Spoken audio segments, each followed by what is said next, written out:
Alright, so back y'all. Had to go baby to my wife real quick. She got a little fuzzy, as y'all seen.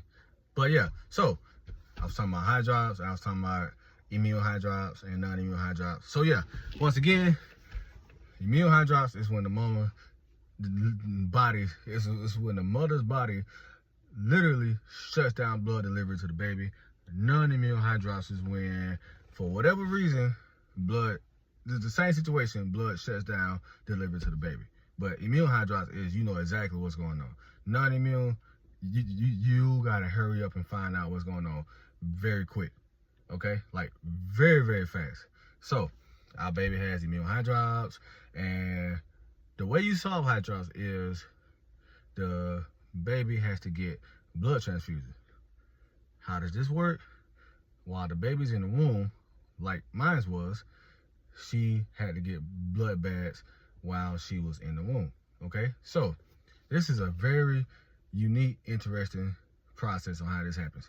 Don't even take long, take about 30 minutes, but you have to be very good at doing this.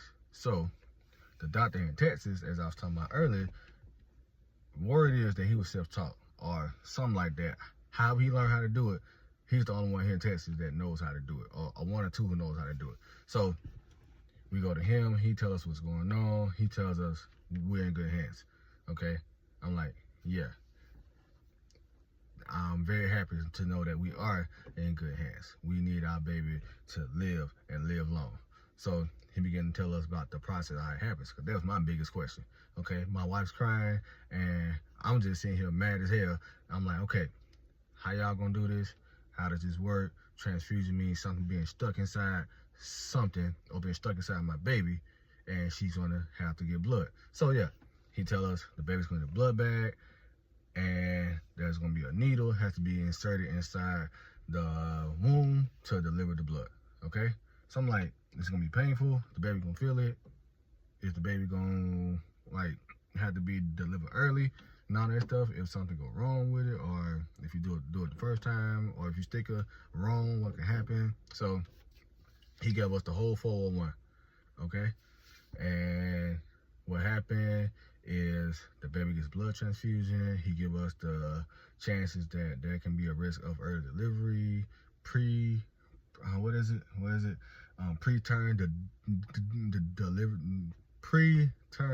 delivery is very favorable in this type of surgery, okay? It's a very quick surgery, but the baby can be delivered at this, the baby can be delivered at the stage that it's at, and then you'll have to deal with a whole nother situation. Baby's gonna be, what's the word, premature, possibly, and all that stuff, okay? So yeah, in case you're going through hydrops and having to get blood transfusions, this is what you're gonna have to be faced with, okay? Nothing negative to look at, just facts on what you're gonna have to look at, okay? So now our baby gets like 4 or 5 transfusions in a 3-month process, because remember, we found out that she was going through it 6 months. So after about 4 or 5 transfusions, she's at 9 months, and she had to be delivered by cesarean. Cesarean was a success. They told us that because of the situation, and because of because the mother's body was still not sending blood, like it still, even through the transfusion, her body was not sending our baby blood, okay? So they told us that in the event of a successful delivery, the baby's body, because it wasn't making blood on its own, you know, around this time, that the baby's body is going to slowly start, but we're going to have to check the blood count, because if the blood count's too low, she may possibly need a transfusion while she's already out. That's exactly what we had to do. So about 2 weeks ago, we had to go to the hospital, and our baby needed a blood transfusion, because the blood was kicking, but because her body didn't need to make blood necessarily for like almost 3 months. And so when she's born, her body is like relaxing, chilling, but slowly getting into the blood making process. You know, it's going at not the fastest pace. So we got the blood transfusion going, and now her body is making blood very successfully, along with the blood that she just got to give her more blood to sit while her body is speeding up the blood creation process, okay? So, for anybody who's going through this, I salute you for having the humbleness and having the attitude to sit there and hear someone tell you that your baby can possibly pass away. And why I say it like that? Because that's the kind of situation we went through, and that's the kind of situation that this is. So I salute whoever is dealing with this situation, okay? Like I said earlier, it can be fatal and it cannot be fatal. For the ones who unfortunately had to deal with the fatal side of it,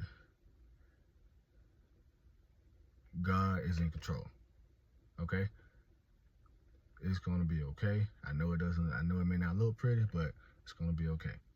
All right. For the ones who went through it and had the baby live and is still living, same words. God is in control. It's all good.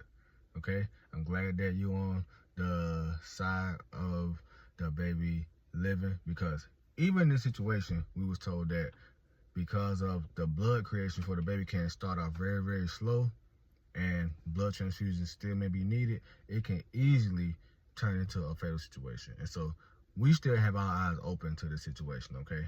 Just to give you a heads up on how much you have to deal with this kind of situation, all right? So our battle is not necessarily over, but it just at a good state to where we can calm our nerves down a little bit, all right? So love y'all. Like, subscribe, comment, and follow if you got any questions, like what you heard, or if you just want to say something, okay?